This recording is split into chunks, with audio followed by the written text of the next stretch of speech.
Hello bachcho, let's see this question. The question says, find the number of ways in which letters of word valedictory be arranged so that the vowels may never be separated. Clear? देखिए यहाँ अगर हम बात करें question में क्या बोला गया, जो गिवन वर्ड हमारे पास है इसके जो लेटर्स है इससे फॉर्म होने वाले नंबर ऑफ वर्ड्स हमें फाइंड करने हैं, जिसमें जो वॉल्स है ना, वो सभी वॉल्स क्या है, सेपरेटेड नहीं होने चाहिए। इसका मतलब सभी वॉल्स साथ में होने चाहिए। क्लियर? तो हम बात कर लेते हैं यहाँ पर सबसे पहले की कंसेप्ट की। तो की कंसेप्ट में हम देखने वाले हैं यहाँ पर एन डिस्टिंक्ट थिंग्स में से आर थिंग्स को सेलेक्ट करके जो नंबर ऑफ परमुटेशंस हमारे पास होते हैं वो होते हैं एनपीआर, और एनपीआर का फॉर्मूला होता है N factorial upon N minus R factorial. Clear? अब देखें इसके आगे हम कंटिन्यू करें यहाँ से। सबसे पहले जो हमारे पास वॉल्स है वो देख लेते हैं। हियर वॉल्स, तो वॉल्स कौन कौन से हमारे पास यहाँ पे क्वेश्चन में देख लें, ए ई आई ओ यू, ये वॉल्स होते हैं। तो यहाँ जो लेटर गिवन है या जो वर्ड गिवन है इसमें ए भी है, ई भी है, आई भी है, ओ भी है ना, यू नहीं है। तो हम यहाँ नोट कर लेते हैं total walls.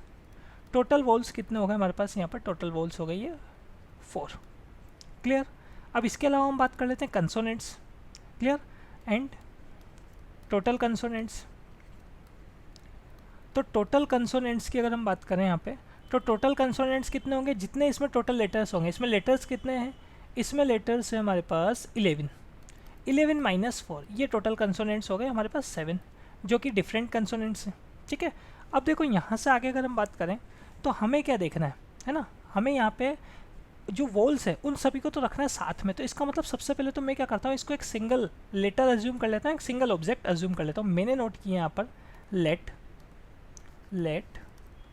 All the 4 walls a single object. ठीक है? सिंगल ऑब्जेक्ट बोल दो या एक सिंगल लेटर बोल दो आप इसको। ठीक है? सिंगल एक लेटर हो गया है ना। तो इसका मतलब अब हमारे पास टोटल लेटर्स कितने हो गए? टोटल लेटर्स अगर मैं देखूंगा यहाँ पे तो 7 तो कंसोनेंट हो गए और एक हमारे पास वोल हो गया, तो टोटल हो गए 8। अब इस 8 से मैं देख लेता हूँ यहाँ पर नंबर ऑफ परमुटेशंस कितने होंगे। ठीक है? तो यहाँ हमने नोट किया number of permutations with these 8 letters. In 8 letters से मेरे पास कितने परमुटेशंस आएंगे? ठीक है? तो 8 में से 8 को सेलेक्ट कर रहा हूँ, 8 पी 8, और फॉर्मूला देखा आपने इसका की कंसेप्ट में, फॉर्मूला अप्लाई करूँगा तो 8 फैक्टोरियल अपन 0 फैक्टोरियल, मीन ये हो गया हमारे पास 8 फैक्टोरियल। क्लियर? ऐसे हम बात कर लेते हैं यहाँ पर जो हमारे पास, ये तो बात हो गई। देखो आपने 8 लेटर्स का परमुटेशंस देख लिया। अब जो 4 वॉल्स आपने एक थिंग लिया है, एक ऑब्जेक्ट लिया है, वो 4 वॉल्स भी तो आपस में चेंज हो सकते हैं ना, तो उनके लिए भी तो नंबर ऑफ परमुटेशंस देखना होगा हमें। तो number of permutations for 4 walls, जो 4 वॉल्स साथ में थे है ना, उनके लिए 4p4 आएगा, जो कि कितना होगा? 4 फैक्टोरियल हो जाएगा। ठीक है? तो अब हम क्या बता सकते हैं यहाँ पर? फाइनल आंसर बता सकते हैं। इनका मल्टीप्लिकेशन ही क्या होगा? रिक्वायर्ड नंबर ऑफ वेज आ जाएंगे लेटर्स को या वर्ड को फॉर्म करने के।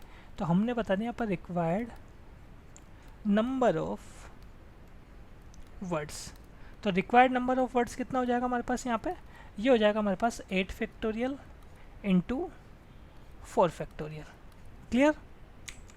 तो इनका जो मल्टीप्लिकेशन हमारे पास होगा 8 फैक्टोरियल और 4 फैक्टोरियल का, ये होगा हमारे पास 9,67,680। Clear? This is our final answer. I hope you understood it well. Best of luck.